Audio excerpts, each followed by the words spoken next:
Yeah.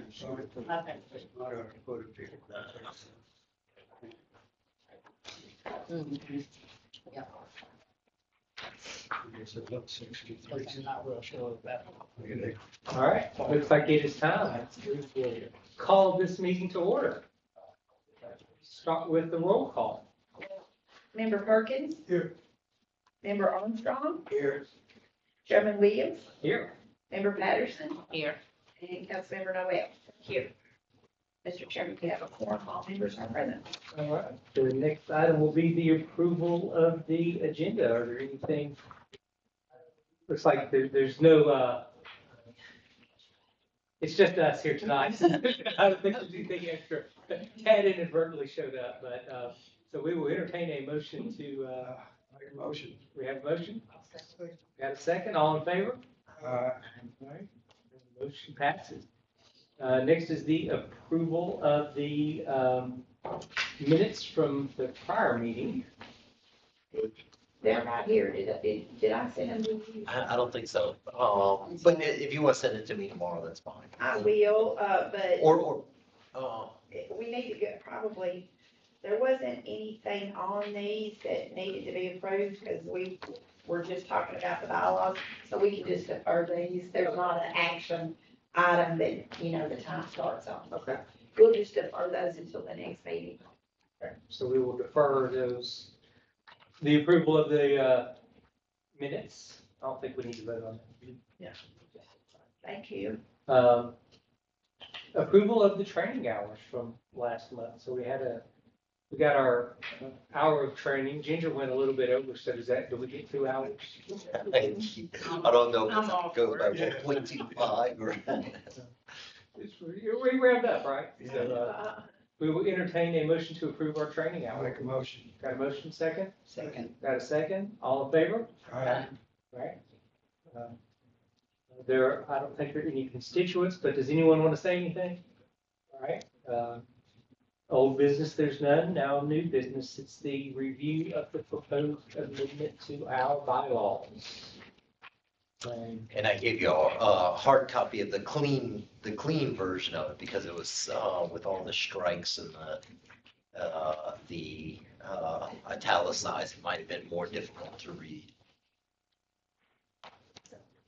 I think,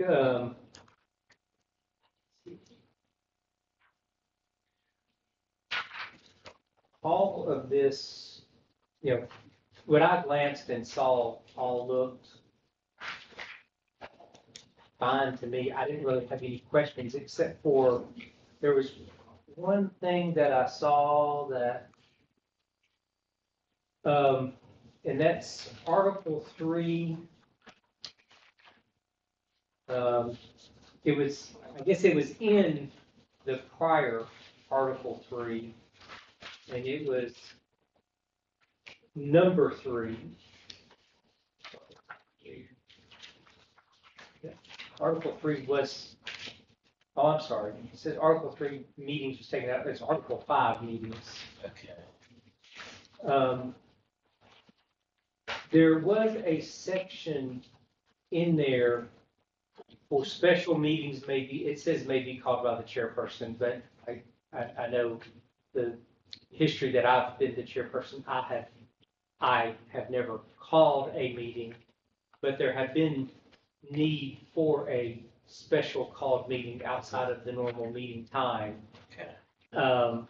And typically what happens is the planning director plans all that. I guess technically it's the chairperson that calls the meeting. Director that does all that.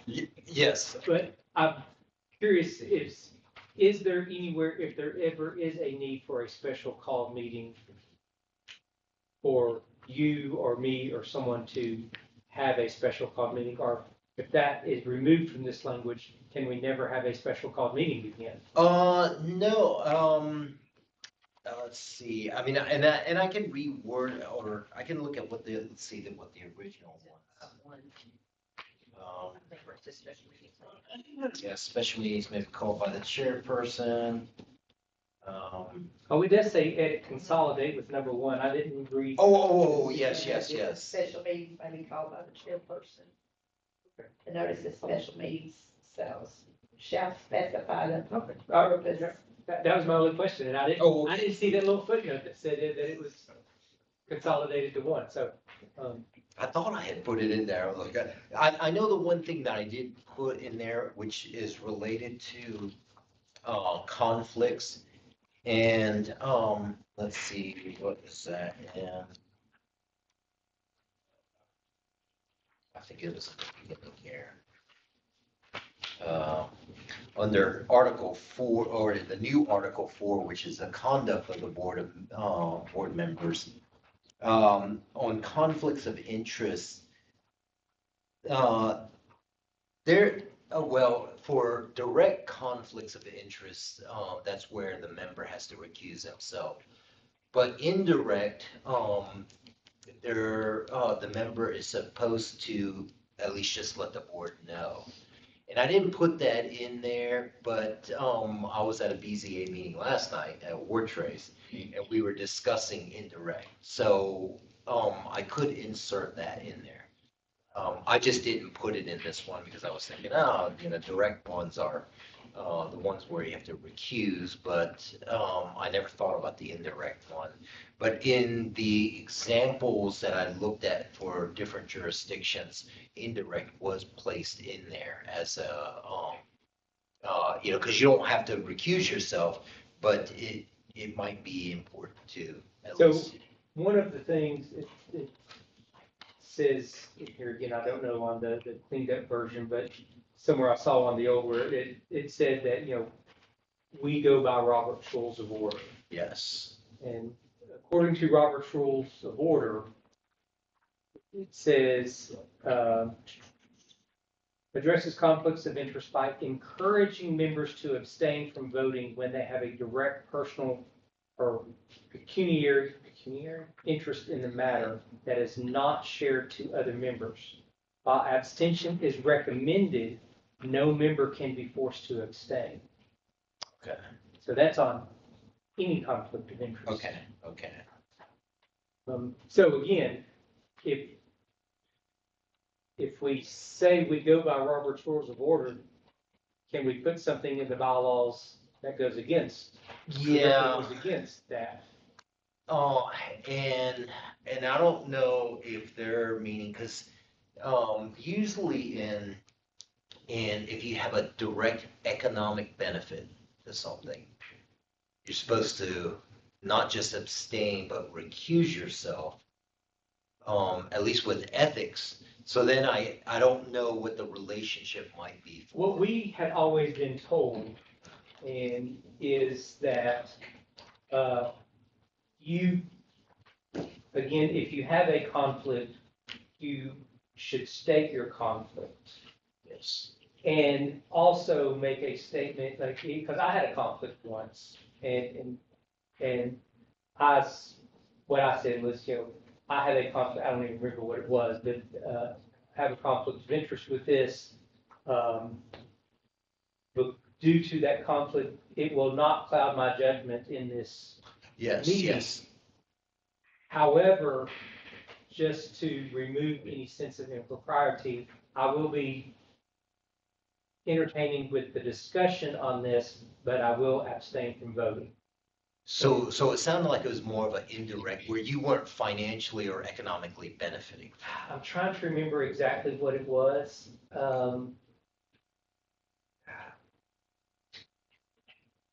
I mean, it wasn't like a piece of property I brought for, but it was like a family member's property or something. Sure. I'm trying to remember. I don't remember exactly what it was anymore. It's been so long ago. Yeah. But Ginger and I had that conversation beforehand, and we talked about it. Yeah.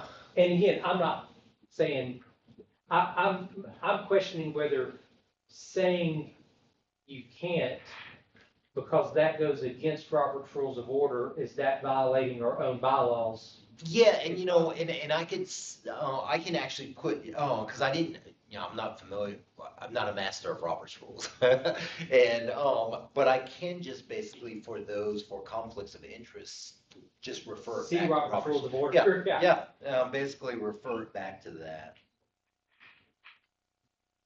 But you are inserting the indirect in there as well.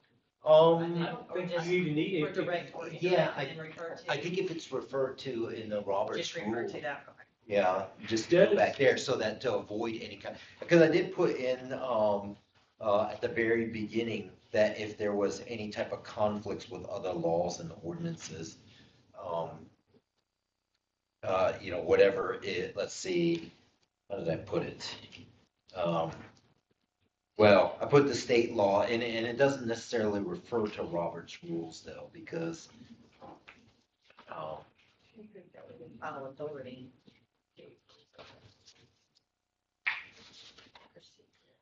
but as far as, if, since the conflict is in the Roberts rule, I can just always put the Roberts rules.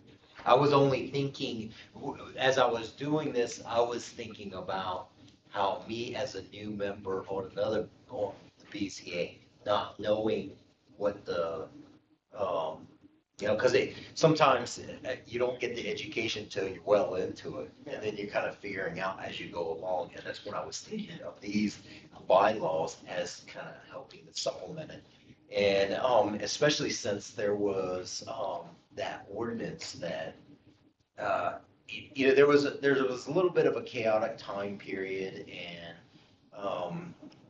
Ginger and I, when we were researching, we didn't realize that there was an ordinance that was written, but it didn't make it into the zoning ordinance, or you couldn't find it in the zoning ordinance PDF, but it was actually in there. It was just done by a separate ordinance, and I'll use an example. The accessory permits or accessory buildings, their setbacks were changed by an ordinance, but it's not in our current PDF, and that's what I'm correcting is that part of it. And there were certain aspects of the Board of Zoning Appeals, I think it was the members, and it was the creation part of it. That's not in our PDF, that's online, but it's actually was corrected, and Lisa found that ordinance for us. So in our next update next month, our online version will have that in there. And maybe one day we'll have an online version, and then I will have to think about it. Right, Lisa? Right. Lisa's been working on some aspects of it.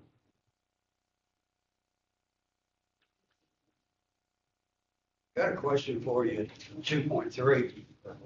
It's more of a question than anything. It talks about, our terms being appointed. And it stated is that, or until respective successors are appointed and qualified. I've just wondered maybe, and again, it's maybe because I don't quite understand the process, I'm still learning, but maybe there should have maybe been a period at the end of appointed, or is the qualified a separate process that we need to reference what that is? Yeah, and I wonder if it's even necessary in the bylaws, because if you're appointed, Yeah. I mean, you would think that by Yeah. being appointed, you're That's- qualified. That's what I was concerned about, that we might want to drop that. And one other area also, 4.1, by the way, this looks great, you did a great job. Thanks. But in 4.1, it says at the very bottom, the last sentence, any such site visits and any particular information obtained from the site visits shall be disclosed at the regular special meeting. And I understand it's implied, but you think maybe we should put only in there? Only disclosed at regular. And the reason I say that, Ginger's comments at our last meeting about the confidential aspects of keeping everything within the confines of our group and it be discussed at the appropriate time. She really hit on that several times. I'm just asking, should we maybe include only disclosed in that sentence? I'm just asking. Okay, so any such site visits and any particular information obtained from the site visits. And I understand it's kind of implied that, it's going to be done in the meeting. But I know she talked a lot about things, within our group that were to be discussed and were not discussed. Oh, you mean out on the, site? Yeah. I guess it depends on if that site meeting or site visit is a meeting that, like a special meeting that's out on the site. I don't know if it's ever occurred. Yeah. Ah, my wife knows I have. I guess what I'm referring to, the discussions that we have, whether it's one of us or a percentage of us or all of us. I mean, obviously, we're gonna come back and discuss those things. You know, again, there'll be some things that we probably need to keep within the group. Again, I'm not suggesting we plug only in there, but I'm thinking it might be a good idea. Yeah, and I mean, before that, the site visit, because sometimes there was an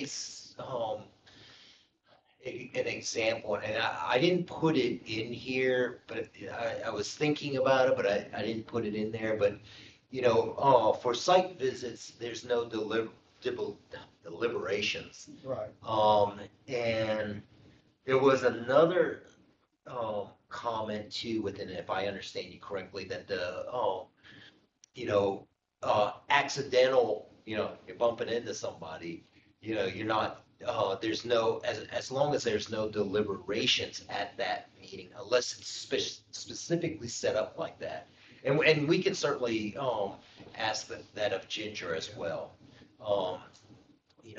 Because she hasn't, she did text earlier and say that she was gonna be out. She's available by phone call, but I also anticipated that probably would have, that, at this meeting, we'll have our questions and comments, and then whatever Ginger might have on there.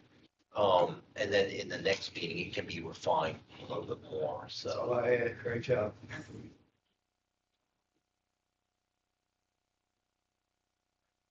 I didn't think I was that good. I did this for a living for about 30 years. You did a good job. Well, thank you.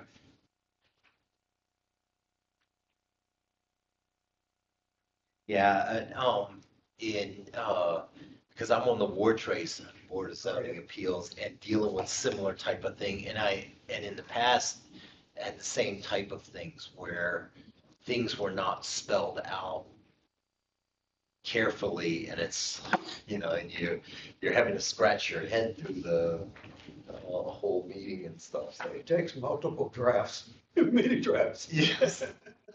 And you still miss I them. know it. I know. Absolutely.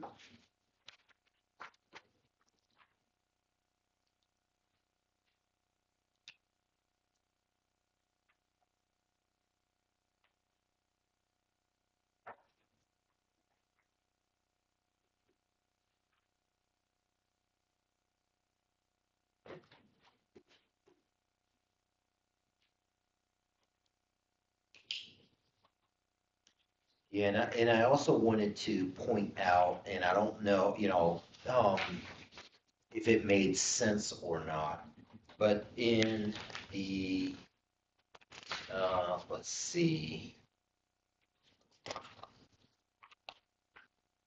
I think it had to do with the amendments. So it's the new Article 9. Oh, and I have a misspelling there. It's funny because I did do spell check. Yeah. That might be the new way to say it, amendments. In the amendments, that whenever bylaws are amended, that they're approved at the following meeting. And I don't know if that makes sense or not, so I just wanted to point it out. So if there's an amendment to the bylaws, it's proposed at one meeting and then adopted at the next meeting.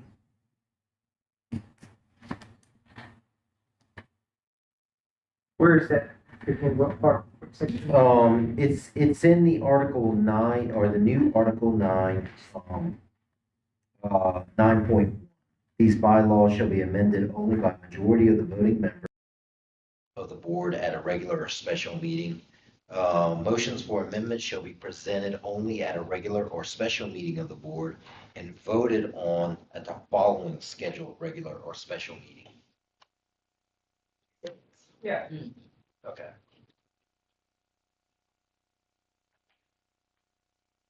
Yeah, there were some questions as I was going through this. I was like, I don't know if that makes sense or not.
One question here, and this is more probably city rules than bylaw rules. If you're looking at section 2.6 absences, that when a member of the board is absent for 3 regularly scheduled meetings or regularly scheduled or regularly called meetings during the board's term year, chairperson may request that the member provide a written explanation of the absences.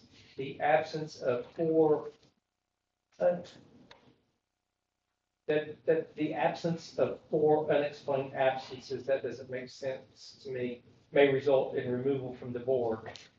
That the occurrence or presence of 4 unexplained absences. Maybe just 4 absences. Yeah. Or, yeah. Yeah, and I think that was in, let me see what the, But then the next section says if a board member is removed from the board by the mayor shall make an appointment to fill the vacancy as soon as practical. Does the board have the ability to remove a member for absences? I Because thought, it says, yeah. if you have 4 unexplained absences, you may be removed, but is that the mayor's responsibility or the board's responsibility or? Yeah, I believe it, all the, removing a member is the mayor's responsibility.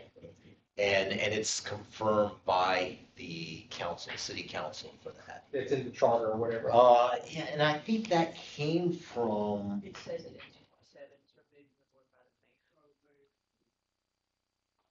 the mayor. But the mayor can remove a board member for any reason whatsoever. The mayor can just come and say, sorry, you're out, buddy. Because we actually had that happen when we got a new mayor one year. The mayor kind of cleaned house on the BZA. Not saying that's how I ended up on here, but that was, around that time that happened. And so I was just curious, when it comes to absences, does the BZA have any teeth to that? Or if so, I think it should be clearly spelled out. But and I'm not saying that the BZA should have teeth in that, but, yeah, and I wonder if, let's see, because it is, Just for absences, removal just for absences. yes. And if the intent is for the BZA to be able to vote to remove a member due to absences, it probably should say that, but maybe not even here. It should say that in the city charter or BZA, whatever creates. Yeah. In the, sorry, it says in the old ones that the, Board of Zoning Appeals appointment and term shall be determined by the mayor and confirmed by the city council pursuant to TCA codes 13-7-205, so it sounds like it's a state code that states how the BCA is set up. Yeah, I can, And based on that, that's what I get from that, I don't know that for sure. yeah, and there's also within our zoning ordinance that says that the BZA establishes its procedures. So I'm not sure, I'll have to look at, that particular one. It is a little bit confusing. Well, it seems like that if you have, maybe it can be like reworded in some way that's a Yeah. little bit clear, like, so many unexcused absences. But, and And then- it does say 4, but then it says you may be removed, Yeah, and kind of my thoughts on that, one, I don't want that to go against the zoning ordinance. sure. And two, I'm not saying that the board should have the power to, like, what happens in that case, if, you know, if I'm absent for 4 meetings, does the board then have an obligation to vote to remove me? Or is that something you report to the mayor and say, hey, Jamie's missed 4 meetings, he needs to be removed? That's- That would be my, Well, because I think I may be thinking about it similar as you are, just in a different, saying it differently. It doesn't say that if you miss 4, then you're off. Right, and it doesn't say, the word may to me says. Yeah, It depends on what the, So who's making the decision Yeah. is my question. yeah, ultimately that is the mayor that does that. And maybe the way that it should be worded is that, that this board makes the recommendation to the Right. mayor. right, I think something like that would be. Yes, and clarify that part, and that way, pretty much the procedure that we operate with under most of the boards. Is yes, that because I've had that where they wouldn't have a member that would come and it was causing quorum issues. yes, On different boards, and they come, the chairman of that board has come to me and said, can you speak to the mayor, or they went to the mayor. The mayor would reappoint that seat. So I don't know, I mean, what do you all think? If that were the case, if Charles started missing meetings because Thursday was his poker night, do you think that just after 4 meetings, should the chairperson ask the mayor, or should the board vote to have the chairperson ask the mayor? yeah, Well, and, the top portion says, if you miss 3, then the chairperson may request a member to provide written explanation. I think it depends on what's excusable too. Right. yeah, So I think according to this, it sounds like you have to get the written explanations first. Yeah, And then correct. go to, if they miss 1 more, Kind of steps. then But, say, but my question, should the board, is that something that the chairperson just, at that point says, all right, Charles has missed 4 meetings, I'm gonna ask the mayor to remove him, or should the board actually vote for that step? yeah, and it might be, usually, or I guess my rule of thumb when I'm dealing with potentially hot button topics is that it's better to do it in numbers. And then that way it doesn't seem like, cause One person's picking on another person. yes, yes, And I tend to agree with that, unless it were just written in there that after 4. But I would say, after the absence of 4 unexplained, or after 4 unexplained absences, the board may request the mayor remove that member or something along those lines. Yeah. yeah, and it could also be placed in there that, excuses for absences are required. And then, And then after so many of them, the board makes the recommendation to the mayor. But what excuses are good and what are not? Some maybe, this may be an excuse, and then one Yeah. maybe this is an excuse, and so it's Yeah. explained, it's an excuse, but yet somebody else might not agree with that, so. Well, we're- But then the mayor can also, you know. The mayor can say, no, we're gonna let them stay. No, and that's fine, Yep. I'm just saying, it's just, if you do it the same for everybody, it's just kind of like. Yeah, Kind of laid out in some kind of grid, because, you know, we could all agree that X is excusable, but that Y is not, or two of us could, three of us not, you know. yeah, and normally, I think that it's just, it's, Hopefully we'll get there. yeah, but it is reasonable to make them request, hey, you have to provide an explanation for that, this. And then as far as whether or not, because you could have a good reason for missing it, but it may be causing issues for the board. Right. And then, the mayor can make that determination, hey, you know, okay, maybe something's changed in their life that maybe they're not good for that particular. We had that happen. In my time here, we've only had to remove one board member, Yeah. and, it was Brian Aaron when he was detained in, Oh, because he was detained for Yeah. a long time, and it was affecting the quorum. yes, yes. So we had to, And it doesn't necessarily have to be a negative thing. It could just be a change in, job positions maybe, or something to that effect. But the board has to continue on and have to. yeah. And it could be conduct also, not just absenteeism. Well, I think there's, Sure. there's probably, I don't think that, is there anything in there? I guess there, Okay. I think it says liabilities, but it doesn't,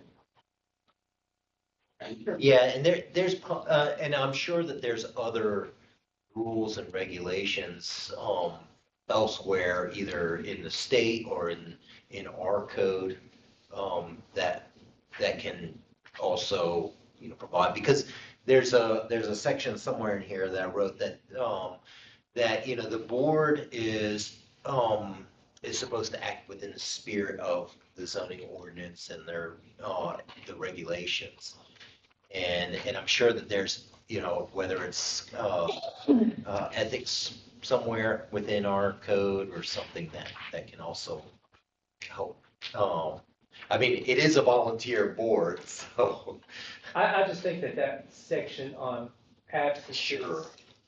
should be, you know, again, that should be addressed on what we do in the event that someone misses.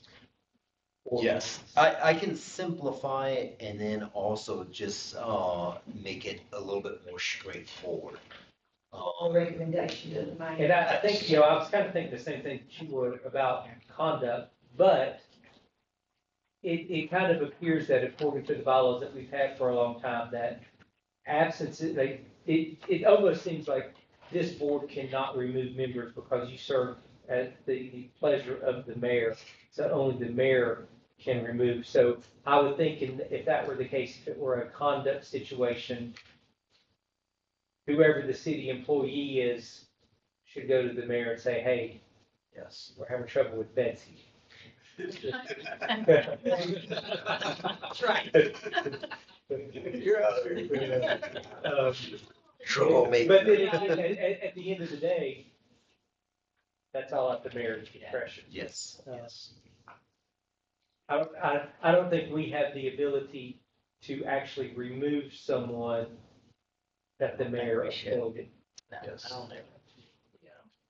And that's, I know, because a lot of it has to do with the checks and balances, because you could get, you know, you might one day decide to start slashing and burning.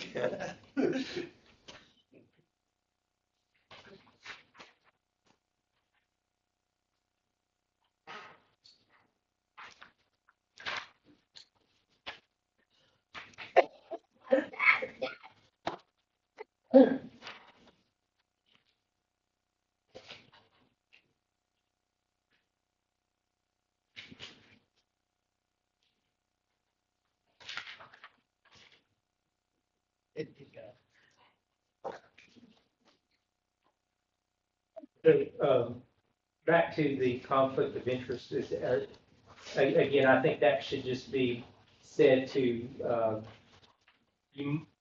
I might even do what Robert's Rules of Order actually says. Uh, any board member who has blah, blah, blah, that they may, that shall make known the conflict and be encouraged to excuse themselves from discussing and voting on the case. Okay, yeah, I can just take it directly from there Yeah. and basically say that, Because that's what it says, while abstention is encouraged, Robert's Rules does not force members to refrain from voting if they choose not to accept. So I think, so we put encouraged. and that's what I did on the general information is basically I just, took that directly from either the zoning ordinance or something so that it's just restated in here. And I can do that with that as well. There was something else that I saw that,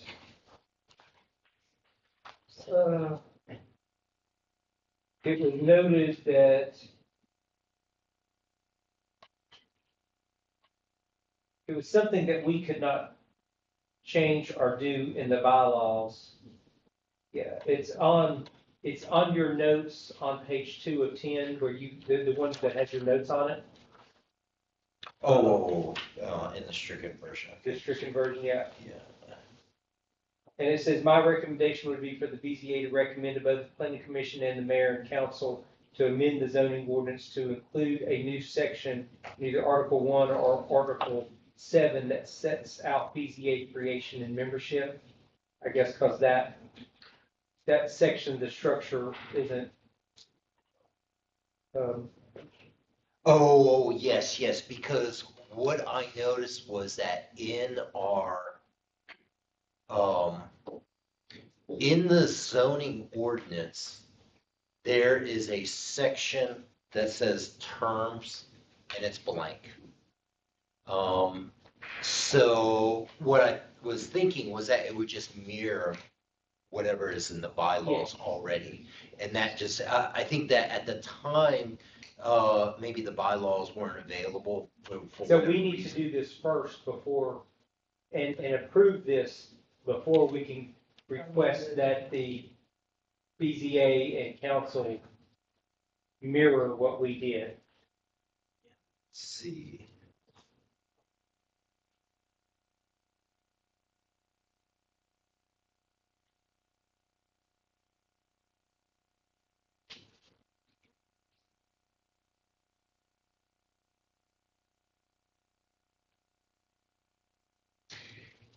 Yeah, and and because there's a section in, and I don't know if it was in an older ordinance, the way that the terms were set up and some aspects were set up. But next month, or actually it should be this month and next month, I'm updating our PDF version of the zoning ordinance and kind of pulling all these ordinance that were hanging out there. And one of them was the Board of Zoning Appeals. So once I do that, I'll have an idea of maybe, because I don't think that your bylaws, because there's that final provision in the back that says if there's any conflicts, basically you refer it back to whichever, whether it's a zoning ordinance or state law. Just that was kind of a caveat, just in case the bylaws might be conflicting. And so the bylaws doesn't necessarily, I would say, you can approve the bylaws and adopt the bylaws, and then I'll work on any other things that happens in the zoning. To update the zone. Yes, to update the zoning ordinance. If that makes sense.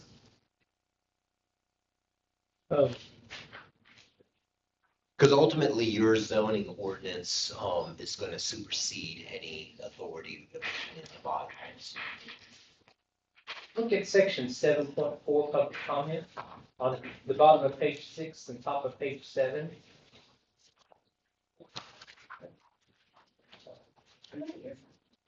Too many papers.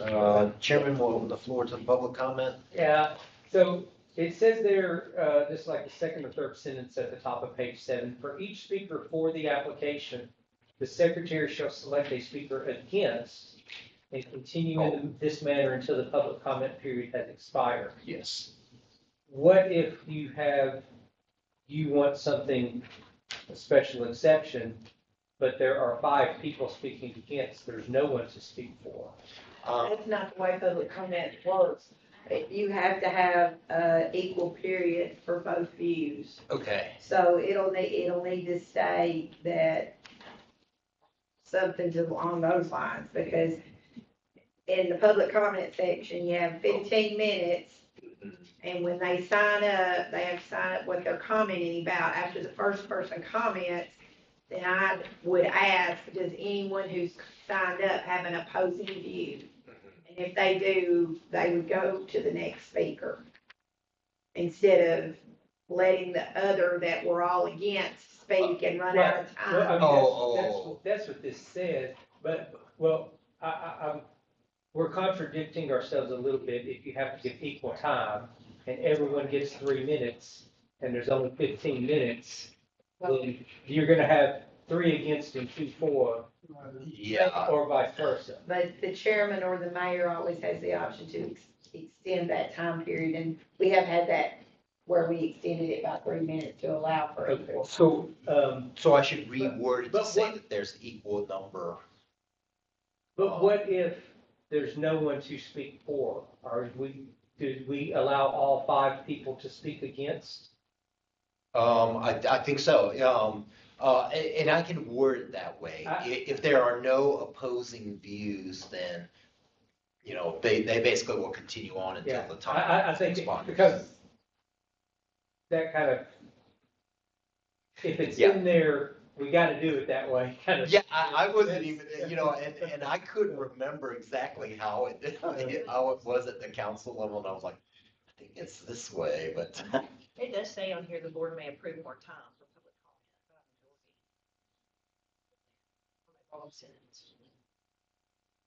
The second to the last sentence. I have a resolution that we passed when Oh. we started this public comment stuff Yes. that has, The language in there. Okay, yeah, if you could send me that, I could just cut and paste that yeah, into there. that'll probably help you, so that it'll mirror what we do at the Yes. council meetings.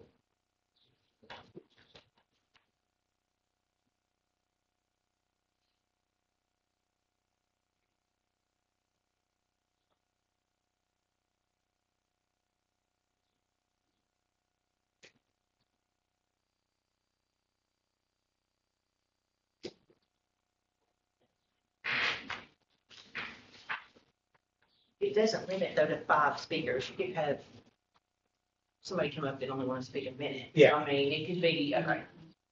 But if Yeah. everyone did do 3, Yeah, yeah. Like I said, we actually had that once where it was the right field, and we started our meeting at 6 PM. And at 12:30 AM, 12:45 You're is still there? when it finally ended. It really only ended because the mayor passed out and we had to send him to the hospital. Oh, my goodness. Really? Oh, my gosh. Yeah, he was in the hospital for like 3 days after that. Wow. I was in a BZA meeting that took 2 days, and of course, I was supposed to provide testimony, and he put me last. And I'm like, and so I'm in this meeting for, I think 3 or 4 hours, and I'm like, can I go home? I mean, Is there ever a time where, like in the case you just described, where it'd been better to reconvene?